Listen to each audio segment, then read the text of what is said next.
नमस्कार, आपण पाहत आहात ठळक घडामोड क्राईम न्यूज. निर्भीड पत्रकारिता, आवाज सत्याचा.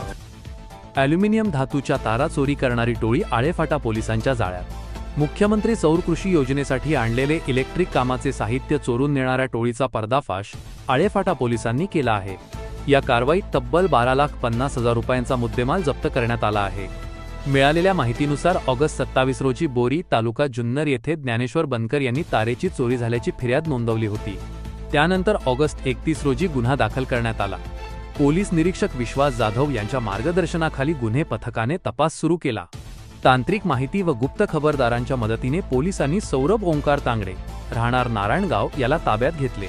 त्याच्याकडून गुन्ह्यात वापरण्यात आलेली अल्टो कार MH46N 6186, छोटा हत्ती वाहन MH12 EQ 7217 जप्त करण्यात आले.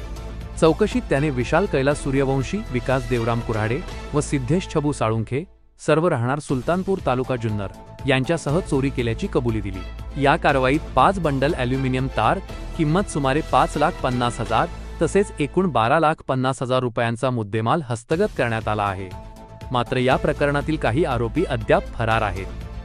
ही कारवाई पोलीस अधीक्षक संदीप गिल्ल, उपविभागीय अधिकारी धनंजय पाटील व स्थानिक गुन्हा शाखेचे अविनाश शिळीमकर यांच्या मार्गदर्शनाखाली पोलीस निरीक्षक विश्वास जाधव यांच्या सूचनेनुसार पोलीस हवालदार विनोद गायकवाड, पंकज पारखे, अमित मालुंजे, संदीप मालवदे, पोलीस कॉन्स्टेबल नवीन अरगडे, ओंकार खुणे, गणेश जगताप, सखाराम जुंबह व प्रशांत तांगडकर यांच्या पथकाने केली आहे. प्रतिनिधी अपूर्वा धायबर सोबत ठळक घडामोड.